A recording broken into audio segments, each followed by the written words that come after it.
De un libro, un cuento. Pedro Páramo, del escritor mexicano Juan Rulfo, publicada en 1955, y es un referente del realismo mágico, y ha influido profundamente en la literatura escrita en español. Había una vez un joven llamado Juan Preciado, que vivía en un pequeño pueblo junto a su madre Dolores. Ella siempre le había hablado de Comala, un lugar lejano, hermoso y fértil, donde ella había pasado su juventud, pero también un lugar donde había dejado enterradas todas sus ilusiones al haber sido abandonada por un hombre, Pedro Páramo. Dolores, antes de morir, hizo prometer a Juan que iría a Comala a buscar a su padre y a exigirle lo que les correspondía. Ve y reclámale lo que es tuyo, y que él nos lo negó, le dijo su madre en su último suspiro. Con su promesa, Juan partió a ese lugar desconocido, cargando en su corazón la esperanza de entender el pasado de su madre y tal vez el suyo propio. Mientras Juan caminaba hacia Comala, con un calor abrasador, un extraño vacío empezó a envolverlo. El aire se tornaba cada vez más denso, como si el mismo paisaje tratara de ahogarlo con su aridez. Se cruzó con un hombre en el camino, llamado Abundio, quien se ofreció a acompañarlo un tramo. Juan, ingenuo, mencionó su propósito: iba a buscar a su padre, Pedro Páramo. Abundio lo miró con tristeza y le dijo: Pedro Páramo ya no está entre los vivos, y Comala tampoco es lo que era. No esperes encontrar nada más que recuerdos y polvo en ese lugar. Al entrar en Comala, Juan se encontró con un pueblo cubierto de silencio, como si el tiempo se hubiera detenido y las piedras mismas contuvieran el peso de una historia dolorosa. Las casas, aunque en pie, parecían abandonadas hacía mucho y cubiertas de un pueblo que parecía esconder secretos enterrados desde hace muchos años. El aire, caliente y denso, le hizo pensar en el mismo aliento de la tierra, pesado y repleto de agonía. No había rastro de vida, solo un silencio extraño que hacía que hasta sus pasos resonaran en sus oídos. A medida que avanzaba por las calles vacías, comenzó a sentir una presencia extraña, como si alguien o algo lo observara sobre las sombras de las casas y a la vuelta de las esquinas. Y entonces, las voces empezaron a surgir. Primero fueron susurros tenues y distantes, pero conforme avanzaba, las voces se hacían más nítidas, envolviéndolo como en un coro de murmullos. Era como si el pueblo estuviera vivo, pero no de la manera que lo habría imaginado. Eran las almas de aquellos que alguna vez habitaron en Comala, condenados a repetir sus historias una y otra vez.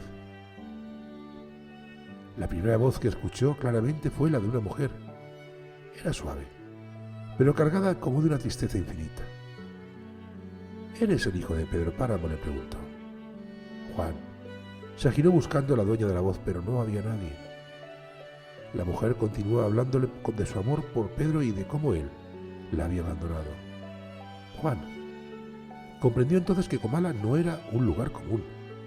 Estaba poblado por almas en pena atrapadas en una especie de purgatorio sin fin, incapaces de encontrar la paz. A medida que caminaba, otras voces empezaron a aparecer.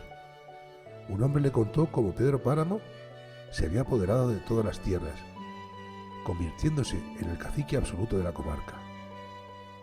Con su crueldad y ambición, había sometido a cada habitante tomando lo que deseaba sin importar el daño que causaba. Nadie en el pueblo estaba a salvo de su avaricia. Todos, de algún modo, habían sido víctimas de su poder. Fue así como Pedro Páramo, impulsado por un deseo insaciable de control y riqueza, se convirtió en dueño absoluto de Comala, pero también en la raíz de todo el sufrimiento que habitaba allí. Más adelante, Juan conoció a doña Eduviges, una mujer que parecía flotar entre la vida y la muerte. Ella le ofreció refugio y le habló de su madre, Dolores, recordando con nostalgia los tiempos en que ambas eran jóvenes y tenían sueños. Eduviges le reveló la obsesión que Pedro Páramo había tenido con Susana San Juan, una mujer que se había convertido en su única y gran pasión. Susana, le dijo doña de Ubiges, era una mujer profundamente melancólica, perdida en sus propios pensamientos, y en un dolor que la aislaba del mundo. Pedro Páramo había hecho todo lo posible para conseguir su amor, pero Susana, atrapada en sus propios fantasmas, nunca pudo corresponderle. A medida que Juan escuchaba la historia de Susana, comenzó a entender que Pedro Páramo era mucho más que un hombre cruel y ambicioso. Era alguien que, a pesar de su poder, había sido incapaz de obtener lo que más deseaba en su vida. Su obsesión por Susana lo había transformado en una figura sombría, capaz de sacrificar a todo un pueblo por un amor no correspondido. Cuando Susana murió, Pedro quedó solo, atrapado en una soledad que él mismo había creado. Y entonces, su corazón, antes lleno de ambición, se volvió árido como el desierto que rodeaba a Comala. Mientras avanzaba por el pueblo, Juan comenzó a percibir que el tiempo en Comala no fluía de la misma manera que en el mundo exterior. Las sombras parecían alargarse y los días se fundían con las noches. El calor era constante y el aire impregnado de olor a tierra seca y a descomposición. A cada paso que daba, escuchaba más voces, cada una con su propia historia de dolor y de sufrimiento. Todas víctimas de un mismo hombre, un hombre cuyo poder y egoísmo había convertido a Comala en un lugar de penumbras. Entonces, Juan se dio cuenta de que todas esas voces que escuchaba no pertenecían a seres vivos, sino a almas atrapadas de quienes habían vivido en Comala. Cada uno de ellos parecía estar atado a un recuerdo, a un fragmento de vida que los mantenía prisioneros, incapaces de descansar en paz. Comala era un lugar donde los muertos no descansaban, donde las culpas y los arrepentimientos perduraban por mucho tiempo, transformando el pueblo en una especie de purgatorio continuo. Una tarde, Juan caminaba por las calles desiertas cuando escuchó una voz profunda y potente. Fue tan potente que lo paralizó. Era Pedro Páramo mismo, hablándole desde el más allá. La voz, cargada de amargura infinita, le habló de su propio destino, de cómo había caído en su propia trampa de soledad y poder. Juan entendió entonces que Pedro Páramo no había muerto del todo, que su espíritu seguía presente en Comala, atrapado entre los murmullos y las sombras de aquellos a quienes había condenado. Comala ahora era una extensión de Pedro Páramo, una sombra de sus deseos, de sus frustraciones y también de su ambición desmedida. Cada esquina del pueblo, cada casa vacía y cada voz en el viento era parte de su legado, un testamento silencioso de la destrucción que había causado en vida. Las almas de Comala no descansaban porque Pedro Páramo no las dejaba descansar. Juan Preciado, que había llegado buscando respuestas, se dio cuenta de que también estaba atrapado en ese destino. Así Comala se convirtió para Juan en una prisión de la que no podía escapar. Las sombras y las voces se hicieron más intensas, y cada vez era más difícil distinguir entre la vida y la muerte, entre la vigilia y el sueño.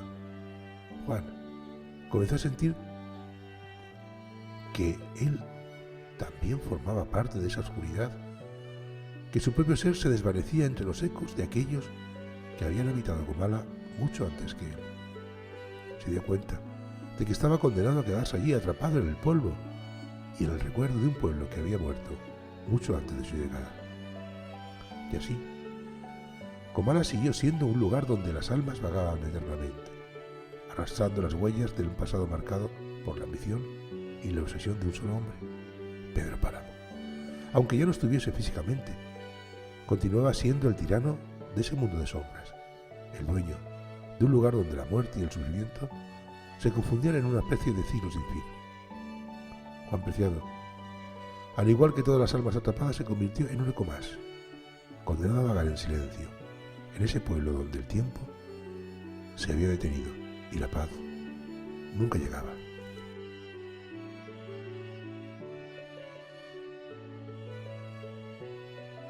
Que tengas un feliz día.